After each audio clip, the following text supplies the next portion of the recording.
everyone. I'm back, baby. It's Jake Ciely. I'm great. Everybody else sucks. Oh, no. It's every nightmare I've ever had. Excuse me? It's time to check the link. Pretty crazy, huh? But it doesn't matter because none of this has anything to do with the show. You know what? You just made the list. Oh, wait, you serious? Let me laugh even harder. It's all in football. Sure, we talk about it all the time. Really? No.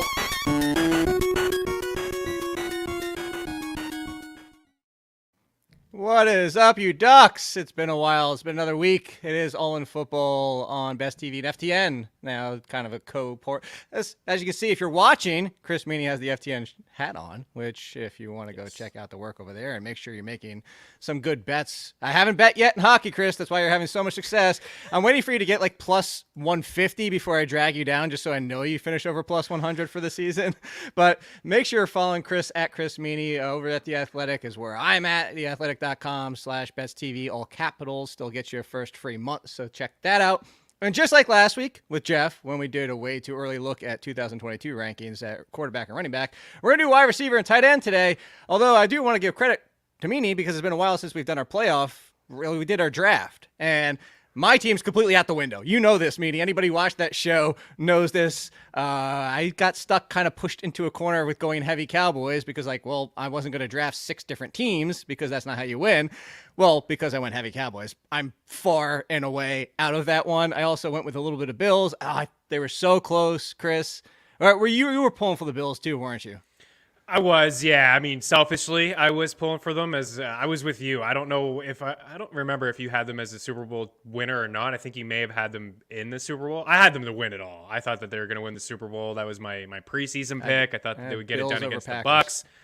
And then I came off the Bucks as we headed into the playoffs to go to the Packers, and that didn't work out well. So my two teams I thought would be in the Super Bowl are not, but man, it hasn't been disappointing football. That's for sure. Those 4 games last weekend were phenomenal. Well, the first weekend, people were complaining, the blowouts and stuff like that. It was still fun to watch. Well, depending, if you're on the blowout side, of course it's not. But this past weekend, yes, was easily one of the best rounds of football we've ever seen. But yes, you were also heavy on the 49ers, so I wanted to give you the little credit there. But this Trey Lance, you were hit on him anyway. But real quick, you didn't do the quarterback show with me last week. Trey Lance just missed the QB1. I think Jeff and I said 12, 13, maybe 14, somewhere around there, just outside of it, only because this is the conversation we had in case anybody missed it. Also, by the way, if you're listening to the podcast or if you're watching on Game Plus, welcome Canada. If you're not watching on YouTube, at the end of the show today, it's been a while. I have an Unluck Tales update for Chris Meaney. So we're going to do that after the show. So if you want to go to YouTube and you listen to the pod or Washed Up in Canada and you want to come back to YouTube to hear this, it might rank top 3. I'm very curious to see. But anyway, real quick to get back to that. Trey Lance, we said, we saw his questions as a thrower. You have that with your favorite team, the Eagles, with Jalen Hurts, but we've at least seen enough of Jalen Hurts to know how much he is going to run. And we've seen Lance run, but we have a bigger sample, obviously, with Hurts. Could he finish as high as Hurts and be like QB 7-6? Very likely. But do you think 12-13 is a fair spot for Lance next year? Yeah, I think so. You're right. I was really in on this guy, and we hardly got to see him. Credit to Jimmy Garoppolo, right? He's done enough this season to get them into this point. And man, if they won the Super Bowl with Jimmy G, I guess they would just move on from him. I don't know. I assume yes. Sell high. They obviously, yeah, they sell high immediately. They moved up in the draft to get their guy in Trey Lance. So I think it's fair, right? There's definitely some inabilities to pass the football. Wouldn't this be Jimmy Garoppolo's second Super Bowl? Yes, yeah, appearance. He won on the bench with the Pats when they get that Super. But no. I mean, as the starter, because it was 2 years ago, right? They lost to the Chiefs. Yeah, and I honestly think he was the reason they didn't win. Obviously, Mahomes and the Chiefs came back in that game. So what if we get that same thing again? And we may. It's possible. He's going to have to throw the football a little bit more than he's thrown it. A couple years ago, during that run when they beat the Packers, I think he threw the ball 8 or 9 times. And a lot of his playoff wins, he's been under 200 passing yards. They haven't really needed him. I talked to Joe Gallant on Mean Streets today talking about the Super Bowl MVPs. Yes. talk about the Super Bowl MVP, and Jimmy Garoppolo, I think, is, I don't know, 8-1 or 9-1 to win Super Bowl MVP, but Deebo Samuel is like 18 or 20-1. And I think if they win the Super Bowl, he's probably the MVP, right? That's easy money. Yes, there's no way Jimmy Garoppolo, if they win the Super, I'm with you. There's no way. Jimmy Garoppolo is not going out in the Super Bowl against the Chiefs and throwing for 350 yards and 3 touchdowns. Nah, now, Deebo totaling 150 and 2 touchdowns combined. Yeah, I'm with you. I love that call. That's a great call, by the way. But not that I even think. We're going to get into it. We're going to do fantasy ranks. No, because real quick sidebar here. Are you on the same page as me? Can we just skip ahead to the Chiefs-Rams Super Bowl? I mean, I know we just saw the 49ers beat the Packers, so it's kind of tongue-in-cheek to be like, oh, there's no chance. But doesn't it kind of feel like there's no, like, we're set up for, like, I would love to see the Bengals win because I love new teams. That's part of the reason I wanted to see the Bills. But doesn't it feel like we already know what the Super Bowl is? It kind of does, yeah. I don't know. People watching Niners fans are probably like, what are you talking about? They've won 6 straight games against the Rams. They swept them this year twice. Teams, I was just looking at some numbers too. We have like 21 instances where teams are playing for the 3rd time in 1 year, and it's 14-7. Yeah, we talked about that last year. Yeah, so I don't officially want to just say, the Niners are not going to get it done, but I do feel like the Rams are going to win this football game. But man, it would be really nice to see the Bengals in there. But at the same time, Chiefs and Rams would be a heck of a Super Bowl. It would be really, really entertaining. And no shots fired at Cincy. They have a lot of entertaining players as well. I mean, you were all over them to make it this far. I got them this far. Yeah, they're a team that I think we're going to continue to see them. Whether it's in the AFC Championship or in the Final Four or something in the AFC, like this is a good squad. Sorry, I got multiple comments that were like, "Oh, the Tennessee hate continues. Why do you disrespect the Titans?" Blah blah blah. It's not. It's just like the Bengals.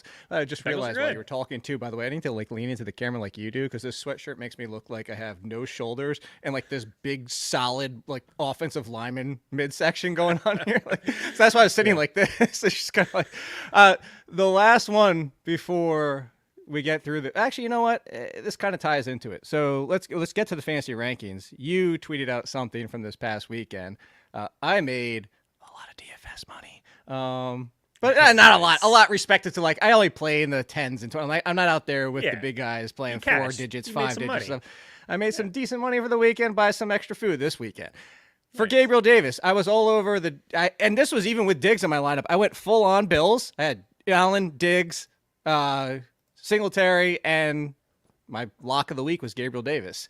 You tweeted, bet you the price is a little bit higher this week. We've been on Gabriel Davis for a very, very, very long time. And my question to you is, let's look at it this way, fantasy-wise. There's a 2-part question here. First, let's only consider Dynasty. I know I just eliminated 90% of the people listening, maybe even 95%.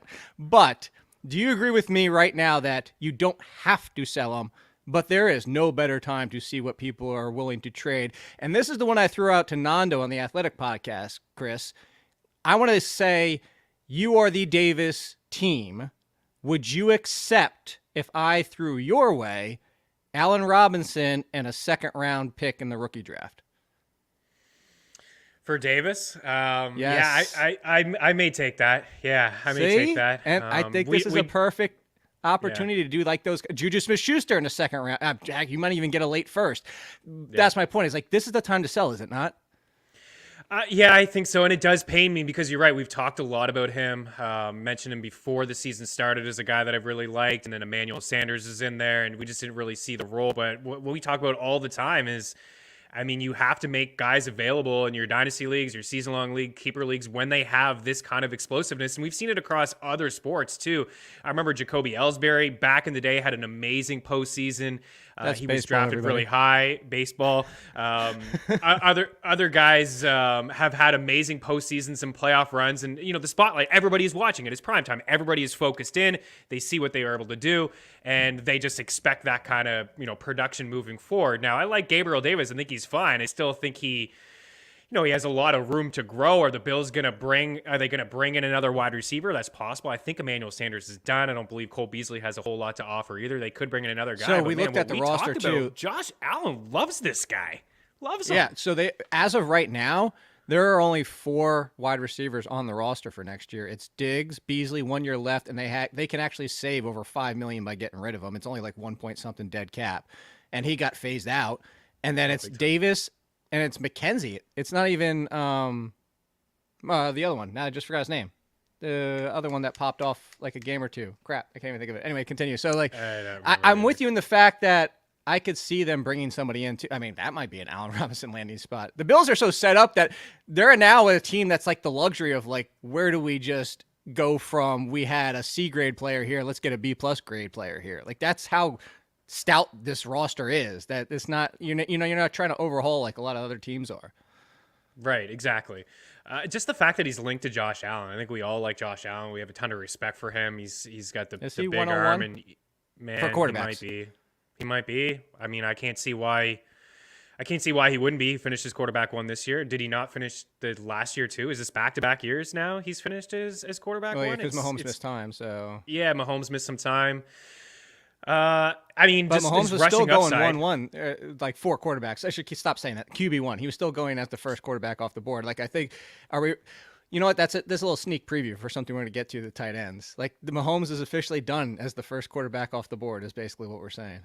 Yeah, I guess. And it's like Make the call. I think he is. I think yes. I think it's Allen. I think it's Allen because of the rushing upside. We're starting to see Mahomes run with games on the line, and in the postseason, something that he did in the postseason the past 2 years to run a little bit more than in the regular season. But Allen is just the way that he's built.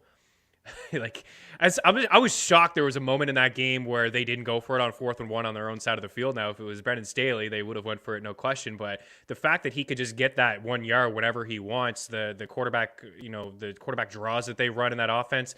Also, I guess we have to keep in mind too, if they make some changes at offensive coordinator, if there's some new coaches in there too, the game planning could be a little bit different. We got to give some respect to what's happening in Buffalo, but I would give them number 1. That's an all season topic too of the whole Dabble situation, because I'm hesitant, like the Giants fan coming back now that things are changing.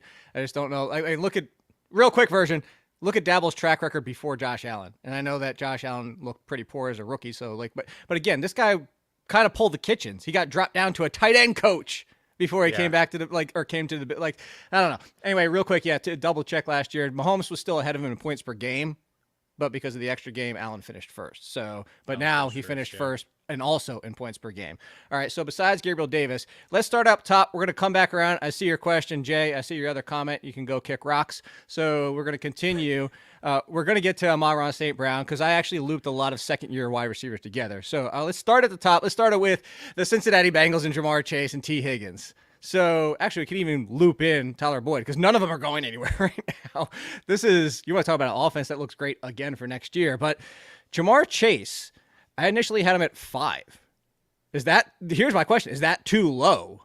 Like, because he's going into year 2 with Joe Burrow, who I know you weren't, I know I was one of the highest on attempted passes for Joe Burrow. I had him leading the league this year. And so an article I just did on The Athletic was where my projections were right and wrong. So a lot of them are within 10%, and that's really good, but I did the outliers. So if they were really on line, I actually nailed Justin Fields, 420 rushing yards, 420 rushing yards. That's the only one I nailed perfectly on a 0. Wow. That's impressive. But outside of that, so I had Burrow passing for a hell of a lot more, but all of his passing numbers were pretty close because he was so efficient.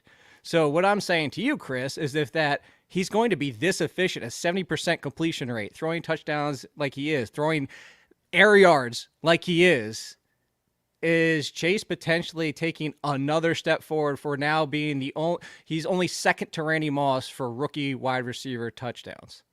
Amazing. I think he's probably 2 or 3 for me. I mean, I haven't sat down and ran the numbers and done the rankings you, but the one question I have is Devonte Adams. Where's Devonte Adams? Where's he going to be? Is he going to be linked? He's going to be in Green Bay. It's just whether Cup. One's 100% Cup. Adams is in Green Bay. They're going to franchise him. There's no way, even if Rodgers doesn't retire, there's no way the Packers are going to risk Adams going to the same team that Rodgers is going to and just seeing that happen. It'd be brutal for Packers. Adams is back in Green Bay. Obviously, I have Rodgers in my ranks, so if it's Jordan Love or whatever, he could fall. So let's throw him off to the side. The other two Oh no, I have him at 4. So there you go. I wanted to put him at 4. Some people are like crazy that I put him in front of Debo. I have him one spot behind Justin Jefferson. Would you take Justin Jefferson or Jamar Chase? I would take Jamar Chase. I mean, that's obviously really, really close. I mean, Jefferson still had a phenomenal season in year 2. A lot of people thought maybe there'd be some adjustments, right? He's not going to surprise anybody in offenses, but there still wasn't anything that any defenses could do. Yeah, new coach might pass more. One of my buddies, this is complete sidebar, is a Bengals fan, and he's too far ahead of himself. He's like, what if they sign Jefferson in a couple years and it's Burrow and Jefferson and Chase? It's like, settle down, man. You got a lot happening right now. Yeah, because the Vikings are 100% going to be like, see you later, Jefferson. It's cool. Bye. Yeah, no chance. But I think I would go. It probably makes more sense to go Jefferson ahead of him. He probably has more targets. What if they sign Jefferson and Kyle Pitts? Oh, could you imagine? And then, could you imagine? It would be amazing. And then I don't even know. You don't even need a third wide receiver at that point. Hell, at that point, and then they get Derrick Henry, who sat out the next 2 years and didn't get hurt. Well, it's Super Bowl or bust is what it would be. 1,000%. Listen, what if they have drafted 10 Kyle Hamiltons to play on defense? They just cloned him in a factory. Super Bowl or bust. I think the one thing why you were off on your projections is I don't think any of us thought that this Bengals defense would be as good as what it was. We thought that they would just be a bad defense and Joe Burrow would have to drop back and throw the football like 40 plus times like he did when he was a rookie. But the defense is good.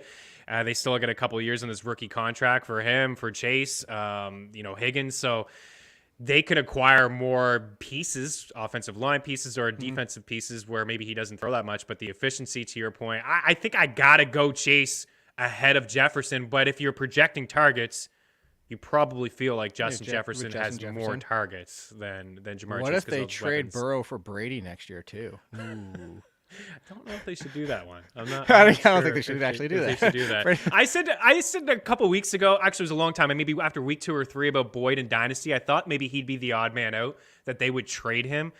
And a lot of Bengals fans just came at me like, there's no way. What are you doing? This guy is unbelievable. And I'm not saying he's not. Now you want to talk about somebody who's going to hit free agency? People forget he's also. It seems like he's gone long term. Boyd is older than people realize. I had this conversation with my buddy over the weekend. It's like Boyd's already hit his second contract, and people don't even realize that. Yes, it's like it does feel like if you're projecting the future, 29 of the Bengals, that he would be the guy that would lead. It's so perfect for them because you have Higgins coming up, and then you have Chase coming up, and you're going to get a new rookie in there and just replace Boyd, and this is just the circle of life over there with the Bengals. They're all awesome, by the way. It's fantastic. I know. We should probably. And we said that they're. I don't want to call them a dynasty, but they're a team that's going to be in the playoffs for a while. They they set a record. I think all their explosive players under 25 years old. I mean, Mixon had over 1,000 yards. Chase and Higgins and Burrow had over 4,500 yards.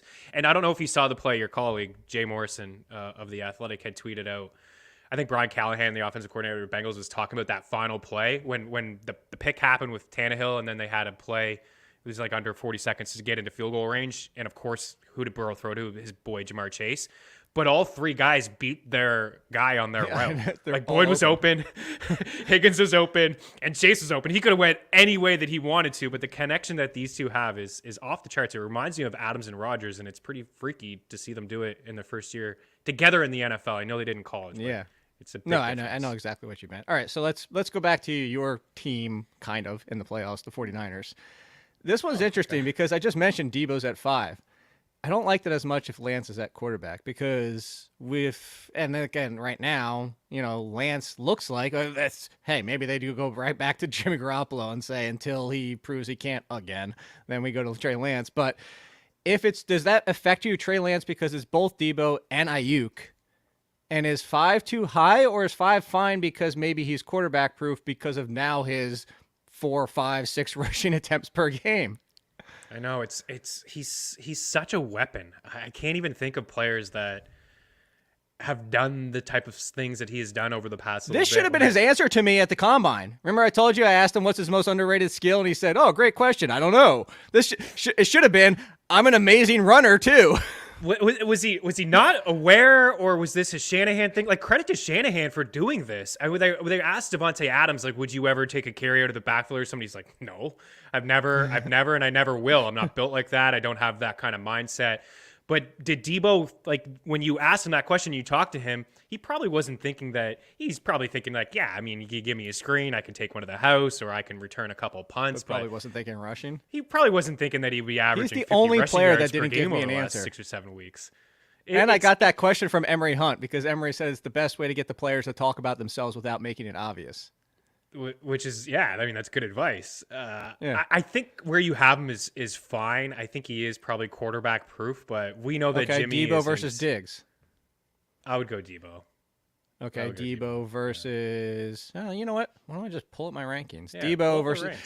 I was a little bit low, and people came, but Tyreek Hill. I don't like the inconsistency, especially this year. Again, it got worse this year. Yeah, it really did. As a guy who had Tyreek Hill, man, I had Tyreek Hill and DK Metcalf in one of my home leagues as my first 2 picks. And at the end of the day, when you look at the rankings, you see DK as a top 12 wide receiver or Hill too, and it just felt like they weren't wide receiver ones. Clone players of each other. Yeah, there was some highs and some lows. The highs were great; they could win you a couple weeks, but there really wasn't a lot of consistency with those 2 wide receivers. I think I would lean Debo over Hill, but.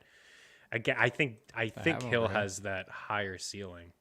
How about what do you think though? Because Jimmy doesn't run, right? I mean, and when they get inside the red zone, it seems like they're certainly what Shanahan wants to do. He started the game against the Packers with like 3 straight runs with Debo. Does that stuff happen with Trey Lance when they get inside the red zone or the 5 or the 10? That's the biggest Debo? question. It could be Trey Lance. He could steal away a couple of those rushing touchdowns that Debo had this year. I don't know if we can count on him next year. I mean, he can do it. I mean, that's the biggest concern. I mean, you get at least you get Josh Allen rushing yards, but what if you also get the rushing touchdown aggressiveness of Lance? Exactly. And that's the 100%, and that's the concern there. So I think this is going to be worth monitoring. The last one I was going to throw at you was Debo versus AJ Brown. Because, I mean, we saw as soon as A.J. Brown came back in that first game. But similar to DK Metcalf and Tyreek Hill, we've also seen the extremes up and downs. Yeah, a lot of them with him. And health was a concern. And Tannehill really struggled when there was no A.J. Brown on the field. I think I would go – man, that one's super tough. I think I would go Debo. But there's another guy that I feel like A.J. Brown will finish with more targets. Like, he's going to have more targets than Deebo Samuel. I mean, sometimes he only catches like 2 or 3 balls. But he can just – he's number 1 in the league in yards after the catch on average. Like, he's just number 1 in all – he's just so explosive. And you could see it against the Packers. The first half, they couldn't find a way to get him the ball. And what did they do to start the second half? We just returned this kick.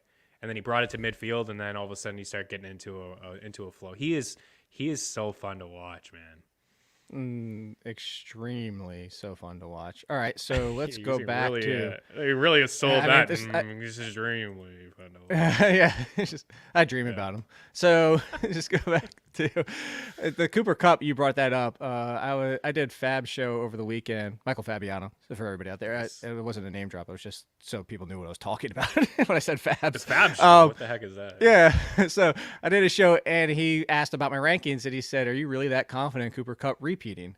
And I said, well, first of all, in general, it's a long time since we've had wide receiver 1 repeat as wide receiver 1, whether because of injuries or somebody else stepping up or whatever it might be.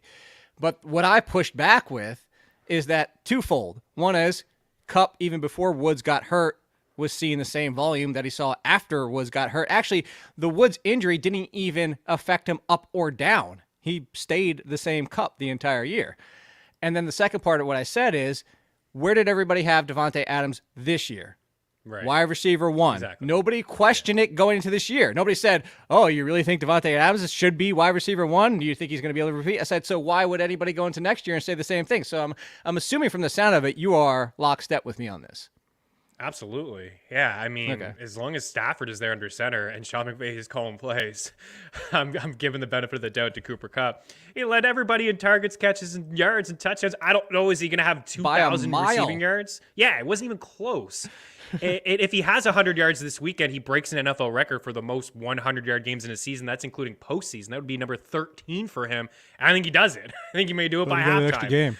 Yeah, well, whatever. Who cares? He No, gets an extra game in there. I get it. He gets an extra game, but yeah, he's number 1 for me. There's really no debate in my mind unless it is Adams and Rodgers. Yeah, again. you know what the funny thing is too is Stafford made my column, and he made it in the bad calls, but because I was only about 200 yards off in his passing yards, but I was 11 off in the touchdowns because I had him for about 4,600 yards and 30 touchdowns, and he ended up going almost 4,900, or what is it, 4,886, and the 41 touchdowns. So, maybe there's somebody even asked about this in the comments, and he said, well, should we expect touchdown regression similar to, and I even said, you're probably thinking like Matt Ryan 2016, blah, blah, blah. But even if you drop down to 35, 36 touchdowns, it's the Cooper Kupp volume. It's not even like the touchdowns that weighted him, despite the fact that he had a ton. It's really about that. So the second part of it is, let's say Odell Beckham doesn't come back, and then let's say he does. There's two different parts here, because Woods is coming back healthy next year. Woods is going to be on this team. So how do you feel? And you don't have to give me all rank. You could say wide receiver 2, 3 range. Woods with Van and Woods with Odell Beckham. How are you feeling about Woods in both, and how are you feeling about Odell Beckham and Van in both? Yeah, I think Woods with Van, I'd like him a lot more. Okay. I think wide receiver 2, maybe low end 2, 3. I don't know. There was certainly some struggles at first. It was all Cooper Kupp. I think if OBJ comes back, I think that hurts Woods. Like, I think Woods is a terrific player. They find a way to game plan him. I like Van, though. Me too. Yeah, I agree with you. But he's getting phased out over these past couple weeks because of how good Odell Beckham Jr. has looked and the chemistry. There seems to be a definite connection with them already with Stafford. I mean, 6 touchdowns in 9 or 10 games. Not to jump in on you real quick, but do you know where Van actually? Another example of example of the DK Metcalf, Tyreek Hill. He doesn't feel like he deserves to be where he finished. Do you know where Van Jefferson finished this year? Maybe like wide receiver 35 or something. You got it on the nose. Wide receiver 35 in Nice. front of Ayuk, Myers, Claypool, Gage, Osborne, Patrick, AJ Green, Callaway, and down from there. Like, when I saw that, I was expecting to see like 45. But yes, well, he finished really strong, and the deep threat in that offense and some touchdowns. He had some drops. I really like him too. I think he's a great player, and I think But I agree if with you. you're trying to think ahead in dynasty, maybe he's a guy that you can get pretty cheap when unknowing. You just don't know with OBJ, is he going to come back? If he doesn't come back, Van Jefferson, you're like, wow, great. I have like a decent wide receiver 3 in a dynasty league linked to Stafford. So I compare it like this. Let's see if you agree. I say if Odell Beckham doesn't, Woods and Van are essentially Higgins and Boyd. Yeah. Okay. Yeah. If Odell Beckham does come back, Woods and OBJ are essentially Juju Smith-Schuster and Claypool. They're both that fringe wide receiver 3, and every single week is probably going to be frustrating. Yeah.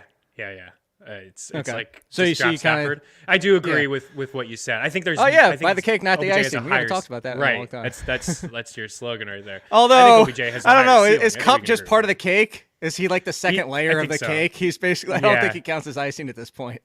No, he's definitely part of the cake. Or he's the You fondant. gotta give He's him that too. built-in icing, like you can't get rid of. Do you think OBJ is back? I mean, it's up to him. I think. Does he want to get paid, or does he want to be part of something special? I think you can get a little bit of both. Like Odell Beckham to the Bills. I think it's going to be a contender, and it's also going back to the Bills situation. It's going to be like a luxury signing for probably wherever he goes, unless he just. I don't know. I can't speak for Odell Beckham. He blocked me. I don't know what the hell he's thinking. So there you go. He's I can't tell definitely you what going to he's look thinking. at a team that has a chance. We can agree on that. He's not going to move to a team that he doesn't feel like has a chance to win the Super Bowl. Yes, he's not going back to the Giants. Clearly. So let's. Or the Browns. Here's probably the toughest top 20 wide receiver I had to rank, and I still don't even love how high I have him, but I want to get your opinion on it. DeAndre Hopkins, because the volume hurt him, but he still looked like Hopkins. Murray clearly needs Hopkins. We've seen the difference with him in and out of that lineup, and it's understandable. Like, all the jokes about, oh, he's 5'9" in person if you ever saw him, blah, blah, blah. Like, look, he can play the quarterback position. We've seen him play the quarterback position. There's also, as tongue-in-cheek you can be about that and say it's not going to stop your career, but at the same time, there is a difference when you are legitimately almost a foot shorter than the offensive line standing in front of you. and he has a great deep ball. Well, to get that great deep ball, and sometimes the way that they play, you need somebody like Hopkins. You can't go to now this version of AJ Green or the slant options and the slot options and stuff. So anyway, I'm saying all that to say, I have Hopkins at 13. I don't love it, Chris. Yeah. Your initial gut feels like it's too high? Yeah. My initial gut feels like it's too high. Maybe like a sign of respect. We like Murray. We know he can score some touchdowns. Here. I was just taking a look at fantasy points per game, pause. though. Like, I know. He's higher than you think. What was he, 15th? He's maybe even higher than that. 10.5. 1, 2, 3, 4, 5, 6, 7, 8, 9, 10, 11, 12, 13. So he's tied for So I have him where his with points per game Lockett. were. Yeah, you're right there. I mean, 10.5. He's tied He tied with Lockett two and Deontay people? So he is Johnson. 15th. I'm right. Screw it. Well, he said like 11. He's T11. Oh, So he's a okay. little higher. Yeah. All right, I'm still but- keeping it at T13. That's closer. Yeah, that's pretty close. But I was just- going to jump in and just- say this, Chris. Yeah. Then there's names behind him. And now I think is a good time. It's been a while for this as well. I think it's a good time to kind of try and figure out where you would put him versus these other players. And there's probably a way we could do it. And it's been a while since we've tried this way. Do you know what that way is? I don't. What is it? We can make a list! Yes. It's been a Kind while. of butchered that throw, but it was a nice finish. No, I thought that was a really good one. All right, so let's do this. Let's make this list. Right in front of him, to make sure you agree with me, right in front of him I have Mike Evans. You're taking Mike Evans over. Yes. What if it's not Yeah. Tom Brady? If it's not Tom Brady, I don't think I would. That's it. Okay, That's by the way, I have important to me. Godwin The Bucks higher. could be a complete mess next year. Brady leaves and other pieces of Fournette and Godwin. Yeah. Oh, if Brady leaves and Gronk? Yeah. See you later. It's done. I mean, they got their Super Bowl. It was great. You got what you wanted. But I it saw would the be greatest meme yesterday, bottom 10 and it's team in from the league. last year, but it said Tom Brady legitimately went out there and picked a team and said, hey, let's go win a Super Bowl. That's Yes. That's exactly what he did. Yeah. And now it could just be Bruce Arians may just leave too. Like, Tom, you're leaving. All right, I'm done too. There's going to be nobody left, which is off going to be the head coach of Jacksonville. It's going to be like, Yeah. All right. So right behind DeAndre Hopkins, which is probably one of the most disappointing 2021 wide receivers, CeeDee Lamb. I'll go with CeeDee Lamb.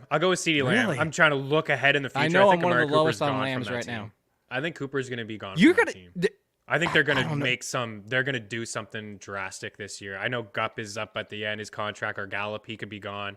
But I think that I think the dead money is just I think so damn much. I think something's going to happen here with the Cowboys. You think they eat it in a trade? one, Ooh, one wow. or- one Oh, of him wait. or Zeke Wait. What do you got? They got a $6 million dead cap out this year. Potential out 2022, $6 million dead cap. That would save them 20 this year.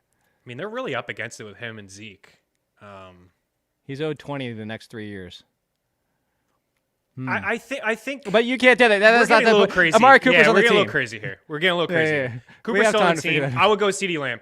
The reason that they did in the playoffs, whatever in that playoff game, they had CeeDee Lamb like maybe 5 or 6 plays in the slot, and he was playing majority in the slot and having a lot of success. It's like they tried to overthink and say, okay, maybe it was just San Fran thinking where they would have CeeDee Lamb in the game plan, and they just tried to like fool them. But it was all Cedric Wilson in the slot where it should have been CeeDee Lamb. So I'm just trying to look ahead. I know there's no Gallup. I give the benefit of the doubt that CeeDee Lamb will have a better fantasy season than DeAndre Hopkins. Okay. All right. So we got one. That was the longest explanation for one we've ever had in our lives. I know. All right. So next one. Keenan Allen at 15. DeAndre Hopkins or Keenan Allen? I will go Keenan. Hold on your Ahead thought of- there. Go look at Keenan Allen's points per game. It's lower than I even thought it would be. And he doesn't score a ton of touchdowns. I'm telling you. But Hopkins, man, I'm telling you. so it feels like you're in on Hopkins here a little I'm bit. talking I don't myself. know. Well, He no, seems it's like he only lost because a of bit the of a names step behind him. and- Like, I'm just trying to think right now. Boom. I'm not drafting this early. I don't ever draft this early because I don't draft before the draft or NFL free agency. Please don't. If you want to and have some fun, go right ahead. I'm not saying, but I'm just never going to do it. Because a perfect example, look at the Bills. Perfect example. Like, what happens if Gabriel Davis, you draft him in the 6th, 7th round, and you're like, yeah, boom, free agency starts. Allen Robinson signs. You just screwed yourself over. Why'd you do that? You could have did that last year. You could have did that last year after the strong finish that he had, and you drafted him maybe early, and then all of a sudden they signed Emmanuel Sanders, and you're like, crap. And then he didn't even matter till the end of the year. Yeah, you could have picked him back up off free agency after your draft. So it's the names after him, and that's just I'm thinking if I'm drafting, I'm going to take Hopkins over Allen's upside. Like Hopkins' low bar that we just saw was equitable to a Keenan Allen season, and that's why. Yeah, no, you bring up a good point. I think you're kind of talking me into a little bit. Like Hopkins definitely has the higher ceiling. He scores touchdowns. It's all anybody's going to tell you when they talk about Hopkins. I got you to come over on one. Yeah, all right, one out the door. By the way, Jiggles bought a 40 poop emoji too now, so I should get royalties on this. Come on. I didn't even make it, but the people are buying it because it's like the T-shirts from TeePublic. By the way, I should get royalties from them too, or they should at least send me 1 or 2 free ones. Get the hell out of here. Anyway, sorry. Yeah. Second part. You just talked about him. He was on your team. DeAndre Hopkins or DK Metcalf? Man, there's another guy I think is going to move. DK Metcalf. Give me DK. The frustrations, just give me DK. Yeah, I mean, what's the difference? We got one who's still just entering his prime. I think he's still got breakaway speed. I thought Hopkins just looked a little slow, man. That's all. I won't argue too much with that one. Okay, how about Hopkins, the number 1 versus this team's number 2, T. Higgins? I will go with DeAndre there. Hopkins? Yeah. Okay, yeah. Hopkins versus Lockett, another number 2. Hopkins? Yeah. Hopkins versus DJ Moore? Well, who's going to be the quarterback? Can you tell me that? Who's going to be the quarterback in Carolina? I mean, can it really get that much better than what it... And this, by the way, this is an organization that fired Joe Brady because they want to run more and brought him Ben McAdoo off his ass sitting at home for the past 2 years. Don't ask me what he did to convince you that he deserves a job again. I hated that hiring. I don't get it. So there's no way you're going to tell me DJ Moore. There's no way. I guess not. The targets. By the way, you were talking about targets off the damn chart this year, and he still was only able to do what he did with those quarterbacks. I don't think it's going to be that much better next year. All right, Calvin Ridley. We don't know what's going on with him, so you can't take him over Hopkins right now. And he wasn't even that great before he sat out. Right, and it's going to be a new system, a new quarterback. He's going to get traded, most likely. And now we're down to Renfro, McLaurin, Cooks, Pittman, Michael Thomas, who the hell knows, Elijah Moore, Amon-Ra St. Brown. I'm assuming Hopkins over. I think it's fair where you have pushed him down to 15 at worst. But I don't think I'm going to draft him. No, that's. I think I'm not going to take him. No. That's a really good. I'm glad you said that. That's a really good point. Yeah. Like we can sit here. There's every single year we make lists like these are our guys, and I usually make a list of like these are the ones I'm not. I did it last year. These are the ones I'm not drafting at their cost, even though I would rank them there. I would see them finish there for years on end. It was Jared Cook. I know Jared Cook was going to finish as tight end 7. I know. But I'm not dealing with I just have to start him every single week, potentially get a 0 or potentially get a 15. I just wasn't going to do that for my team. Hopkins at 15 sounds fair. But like you just said, even at 13, I might not take him there. Yeah, I might not take him. But at the same time, I mean, if you start running back, and he's your 1 or if he's your 2, like you do have, like he does still come with a pretty high ceiling. I just thought I saw Kyler Murray take a bit of a step back. And you're probably right when you brought up Hopkins is that Kyler missed him. He missed him down the stretch of the season. Majorly. He missed him in the playoffs. He was throwing the ball to AJ and Christian Kirk and really just dumping it off to running backs. I think he missed his guy, DeAndre Hopkins, who can win those one-on-one battles for him when he needs that first down. But I think I'm probably out. I don't know. All right. Well, you looped into the next conversation, which worked out well with the CeeDee Lamb and the Cowboys. So let's talk second-year wide receivers as kind of a group here real quick. Amon-Ra St. Brown.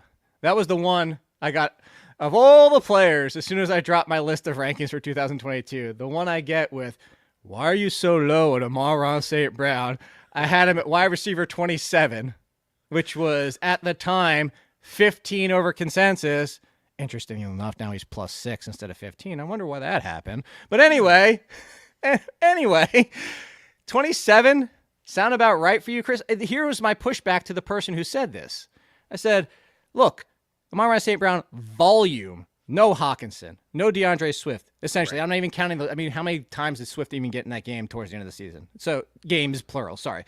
But neither Hawkinson nor Swift, and what is likely to be a number 1 wide receiver alongside of him, whether Allen Robinson, Juju Smith-Schuster, Mike Williams draft somebody, they are not going into next year's season with Amon-Ra St. Brown and Khalif freaking Raymond as their 1 and 2. And I like Amon-Ra St. Brown. He's one spot in front of Odell freaking Beckham. Yeah. Am I crazy to be like, do I sound indignant at the fact that somebody said 27 was too low? I think it's fair. You bring up a lot of good points. I was going to bring up Hawkinson with you. Deandre Swift is a guy who finished how many catches did he have last season? He was inside the top 3 or 4. He was on pace for 100 receptions before he got hurt. Yeah, and just taking a look now, he finished with 62 grabs, the 4th most, and down the stretch of the season, he was a non-factor, right? To your point, he was hardly touching the field. 3 carries, 4 carries, 7 carries, 2-3 grabs. Like, this was a guy at the start of the season, 8-7, 6-5, 8-5. He was heavily involved in the offense. And they probably draft another guy, right? Whether it's maybe they can bring somebody in through free agency, but they probably draft another wide receiver. I like Amon-Ra St. Brown. I think where you have him is fair. Do you want him to be your wide receiver 2? I don't know, man. I think a 3 is a pretty decent price. And I'd be comfortable with he's that. one spot behind Elijah Moore. Would you agree with Elijah Moore over Amon-Ra St. Brown? I would. Yeah. Okay. I would. I'm with you 100%, obviously. Yeah. I really like we Elijah saw more in this little blip. Showed you and I just believe in I do believe in Wilson. I think, I'm not saying he's going to be a fantastic quarterback, but he showed some signs, right? Give him another year. He could be Kirk He's Cousins. been better than Goff. With a little bit more running. Yeah, that was a very brief sample, but yeah, I don't disagree. There's some huge mistakes, but again, rookie, not the best situation to be thrown into. So let's talk about your boy, Devonta Smith, who was one of the people. So I'm going to go back to the article that I talked about for the being on target or not. Ooh, I didn't even mean that. But continuing, the targets and receptions were extremely close. The receiving yards were only off by 79 yards. Touchdowns off by 0.1. Had him for 4.9, and he had 5. The interesting thing was, I bring up the targets. I was off by 10. If he had gotten those extra 10, he would have had a very much, basically like a very similar ceiling to the top 20 wide receivers with some more consistency, eclipsing 1,000 yards. But it's still Jalen Hurts. It's still, do you know the percentage of time that the Eagles ran the ball this year under Nick Sirianni? Oh, my goodness. I know it was like 0 in the first 5 weeks. Probably like 64? No, that's what I was going to say. They were the only team over 50%. They're at 51.2. The Titans were second at 48.6. To give you an extreme opposite, the Buccaneers were the lowest at 33.8%. They threw the ball 2/3 of the time. So this is the only team in the NFL that ran it over half the amount of time. Part of that is Jalen Hurts. Right. So I bring this up to ask you, Chris, Devonta Smith, is he locked in as in that wide receiver 3? We've actually seen Torrey Smith. We've seen wide receivers like this before on the Eagles, Deshaun Jackson, where it's you want him as your wide receiver 3 because they are the lesser version of DK Metcalf. 6 great games, 6 terrible games, and a bunch in the middle. Yeah. I'll probably be a little sour on him moving forward too. To your point, they did, get an identity to run the football. It's something they didn't do at all in the first few weeks of the season, and they just played to their strengths. I mean, the offensive line was one of the better ones again in football. They rebounded.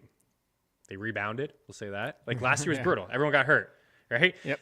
The previous years before that, the offensive line was great, right? And the pieces are still there. And Kelsey and Lane Johnson, they're still going to have a good offensive line. They're going to run the rock. So I also think that they're going to bring a wide receiver in. I think Jalen Reagor is bye-bye. See you later. Oh, that was one of my biggest misses. Whiteside, he's bye-bye. See you later. So whether it's through free agency, maybe not because there's probably going to be strapped.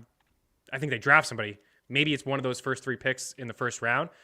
And then you're thinking, well, why would I draft anybody inside this offense as a pass catcher? Because it has gone through Goddard and Smith, but then you add another piece, and it could get a little bit crowded. So I think wide receiver 3 is fair, but there's another guy that I probably won't have on my list. And it's crazy that Books gave us 750 receiving yards as a prop for him, which he easily passed. You want to hear the craziest thing? My buddy Chris sent me this. It was a meme, and somebody turned it into. Even not playing a decent amount of the year because of what happened off field, Jalen Reagor didn't even have half of what Henry Ruggs had this year.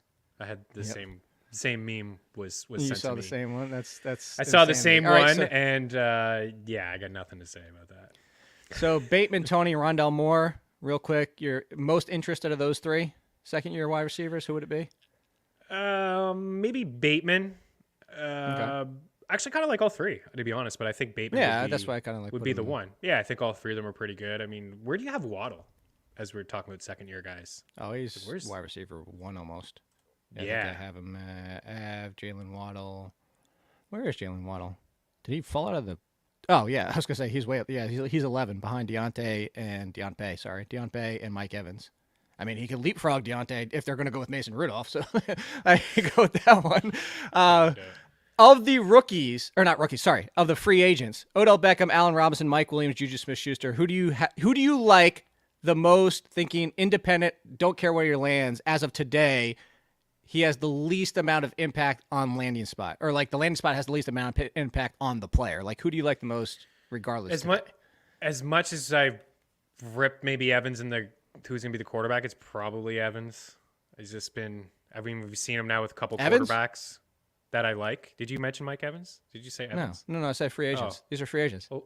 Who did you say? I thought you said Evans. Odell Beckham, Allen Robinson, Mike Williams, or is that what you thought? Oh, Mike Williams. Or Juju Smith-Schuster. Juju, no, I'm out on Juju. No chance. What if he rides his bike? Yeah, maybe rides his bike over to Kansas City and joins the Chiefs. We could have done it last year. I think Odell, man. I think Odell still has it. Right? Just get him a quarterback that can, get him the football and throw the football. Get him in get him out of Cleveland and an offense that likes to throw more than run. And he's showing to us that he's still, in my opinion, an elite wide receiver. Okay. Then let's real quick get some tight ends before we get out of here today. And here's the simple question for you, Chris. He wasn't this year. Is Kelsey done as the tight end 1? Similar to Mahomes, is he officially? Because I still put him at 1 for next year. Yeah, he's still 1. He's still 1. Even though Mark Andrews jumped him this year? Yeah, that stuff's just going to happen, right? He's just so safe still. He's still linked to Mahomes. There's going to be the decline is probably coming. Right, the gap is closing. Let's not forget, the young Waller got really close. George Kittle was 0.1 points per game off of him 2 years ago, 3 years ago, somewhere. 2 years ago. Okay, yeah. So it's happened. It's getting close. But you would still go Kelsey. But would Andrews be your 2? Kittle potentially with Lance in that situation. Yeah, I'm not. Kittle is going to be the guy that's going to drop down boards for me. Waller, I think, unfortunately, Waller. He wasn't doing too great even before he got hurt. He wasn't. I mean, he was still doing good for tight ends. Yeah, but you know who I have number 3? Pitts or Pitts. Is it Fryer? Kyle Pitts. I was going to say we're not that aggressive on. Oh Fryer. no, I'm super excited. Pitts had a phenomenal season, right? Rewind the tape from the start of the show when you and I touched, or 1,000 years, 1,000 yards. 1,000. Rewind the tape 1,000 years, and you'll hear us talk about Kyle Pitts, an unbelievable season, but Matt Ryan couldn't get him the ball. A century ago, we called this. And isn't that what it always comes down to, right? Julio Jones can't score touchdowns. Oh, it's Julio's fault. Calvin Ridley, he at least scored some touchdowns. Kyle Pitts is Matt Ryan. Matt Ryan couldn't get him the football in the end zone. Kyle Pitts is awesome this year. What is in the 1100s? Is that like Mesopotamia time? Like, I don't even know what. I'm not a historian, so I don't even know. Don't ask me. We're at that chiseling. I don't know. No, that's after chiseling, is it? I don't know. Maybe we're out there like chiseling to the pyramid stone that Kyle Pitts 2021. We're gonna make it happen.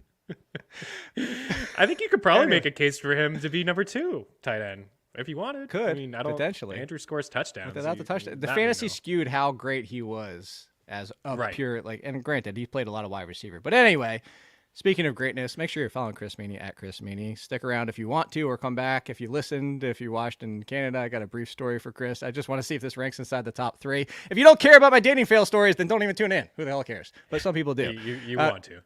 theathletic.com/BetsTV, 1 month free. All capitals on the Bets TV. Back next Wednesday, February 2nd. Off, none. February 9th is the Super Bowl show with everybody. Chris, Jeff, Lauren. We're going to do some props, games, stuff like that. Super Bowl preview. So don't tune in next week because there's nothing to tune into. We'll be back on February 9th.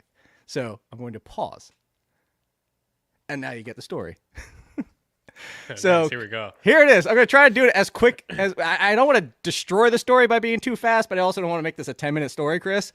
So, men on the app, tried the apps again this year. So this is probably my first mistake. But anyway, so I tried the apps. Hey, well, where are you supposed to meet anyone these days? Are you gonna especially during COVID? Yeah, especially working from home. Yeah. Yes. So we match on a Sunday. Oh, by the way, anybody out there's used Hinge, not only matched on a Sunday, she used one of her roses. For anybody that's used Hinge, so you know that's like your special rose. You only get one a week. She used that to try to match with me. So, nice. I got the little rose in it, like whatever. Anyway, so, seems like a good start, good sign. It's a good start. It's definitely a good start. Yeah, so we talked through the afternoon Sunday and exchanged phone numbers that night. So finished texting the rest of the Sunday night during that. Monday, texting all day long, morning till night. Tuesday, all day, morning till night. She also was the first one to kind of jump in with a little bit of a sexual undertone to the flirtation. Okay. Not saying like I was looking for, but like this is kind of like, I'll give you the real quick example. I don't have to tell you like this isn't like this is still PG or whatever.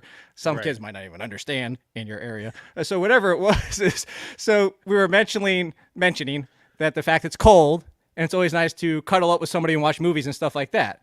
So I said, not to brag, but I'm going to. I am one of the best cuddlers there is, and I'm trying to like whatever. She comes back with, oh, so even activities, you're not going to push me away afterwards. So you see what I'm, you see like, okay. So she made that first jump, that first leap. So we're saying, let's FaceTime Wednesday to see how real, see like the connection, because even if you're matching text, and then also people sometimes post pictures from 5 years ago and don't look anything. I had that happen to me. Chris knows that. So you got to update the profile pictures. Keep it fresh. Yes. Wednesday night, we FaceTime for like an hour and a half. Thursday, made plans for Friday night. Thursday, text all the way through the day. Friday, text all the way through the day. And then late Friday, she said, a really bad day, work, crazy, like anxiety, like, can we just go? Can we schedule for Saturday night instead? And I was like, yeah, no, I completely understand. She still FaceTimes me later that night, and we FaceTime for like another hour and a half. So, looking forward till tomorrow. Sorry, thank you for being understanding, blah, blah, blah, blah, blah. So Saturday, all through the day, still texting until date times, excited, getting dressed up, wait till you see. Blah, blah. She comes down to me. We go out. Because she lived about 40 minutes away. So she comes down to me. We go get Mexican, come back here to my place, and start watching a movie. And within 30 minutes, she falls asleep, which kind of annoyed me because I don't like watching movies by myself. That's a Jake thing. That's just in general. Like, I could watch a movie by myself. I didn't bring somebody to my house to hang out with to watch a movie by myself. Right. But anyway, I'm not going to be like, stop falling asleep on me. But falls asleep on me, full on cuddle mode. Like, arm around me, head on chest. Like, there was like, she woke up a little bit here and there, like even put her leg over top of my leg. And I was like, I'm not going to deny cuddles. Like, cuddles are fun. Right. So yeah. But also now I'm just watching whatever the hell I want, like sports and stuff, because she's asleep. So again, she lives 40 minutes away, mind you. So I said, do you need to get going? Blah, blah. She's like, no, I don't need to get home till like 2. Like, okay. I'm also not going to kick somebody out. I'm like, all right, I'm done cuddling. Get the hell out of my house. So around 1, I was like, I got to take care of Barkley. She's normally in bed by 12:30. I got to let her out to go to the bathroom because she was in a separate room. So she wouldn't, because if anybody is like cuddling or sitting on the couch, she tries to get in your face, lick your face. So she's like, that's fine. I was going to head home in a little bit anyway. So we laid around for about 15, 20 more minutes, gets up, goes home. And I said, text me when you get home because it's a long drive in the middle of the night. I get a text when she gets home. Thank you for a terrific date. Have a good night. Okay, cool. Everything seems great, right? See, everything's going swimmingly so far, everything Chris. Seems pretty perfect. Yeah, not bad. And now is when it changes. So Sunday comes around. 10 a.m.-ish, I send a text saying, hey, I've been struggling to get out of bed. I'm assuming you're more tired than I am. No response. So I wait. It's Sunday, whatever. So I wait about 2 o'clock. I shoot a text, and I said, hey, you were super tired and had anxiety. Are you sure you didn't get COVID? Like making a joke, like, do I need to be worried or something like that? Yeah. No response, but about a half hour later, I get, oh my God, so tired. I went straight from the bed to the couch. How's your day? So I'm like, okay, fine, whatever. Cool. So I respond back and don't hear anything. Don't hear anything. Don't hear anything. Don't hear anything. It's like, so 7 o'clock, I was like, are you sure you're not feeling it? Like, just trying to keep in touch. And I said, by the way, are you ever available during the week since you're far away? And she said, I could sometimes do something in the morning before 11 o'clock. I said, well, that doesn't really work. Did you want to go see a movie next weekend? Scream, something like that. And I don't hear anything. And that was only like 7 o'clock. Don't hear anything for the rest of the night. So Monday rolls around. Don't hear anything. I didn't text right out of the gate in the morning on Monday, but after a little while, I sent a little text say like, hey, just genuinely concerned. You feeling all right? Nothing. Monday night, shoot a text just saying, hey, hope you're feeling okay. Hope it's not anxiety. Hope it's like whatever. Hope you have a good night. I'm going to bed. So Tuesday rolls around. Still nothing at this point. Wow. And I know what everybody's sitting there thinking. Yes, just give it up, Jake. Take the hint. But again, the constant texting and then the great date and falling asleep and who cuddles with somebody that much on a first date and it went bad. I'm confused at this point. So it gets to Tuesday. Don't hear anything. I wait all the way till Wednesday. I don't text it everybody. I don't text it all on Wednesday or Tuesday. I wait till Wednesday. And then I send this text. I'm paraphrasing, but it basically said this. It basically said, hey, probably going to come off needy at this point, but I don't care. Haha. Like whatever. I'm generally thinking two things. You got COVID, got sick, things are crazy, maybe life is getting in the way, which I completely understand. I genuinely hope everything's okay. Or you're pulling the ghosting route, which I don't think you're doing because we talked about we actually had discussed date fails and people ghosting and stuff like that when we hung out. I said, but I don't think you did that, especially after we talked about it, like laughing emoji. I don't hear anything. That was around 11 o'clock. I don't hear anything. I finally hear something at 7:45-ish that night. You ready for this text? It's pretty big, Chris. So I'm going to paraphrase her pretty big text now that we're already 5 minutes into this. And this is how it ends, essentially. There was a good reason I wasn't on my phone. It was off. It was in a drawer. I didn't feel like looking at it. I don't think I need, all capitals, to explain to you where I've been or why I'm not on my phone. We went out one time, talked for 10 days. I don't understand why you think you have the power to know what I'm doing at all times throughout the day. End text, essentially. But it was like 3 paragraphs of that. And so I send back with, never said any such thing, because now don't think you're going to come like that at me.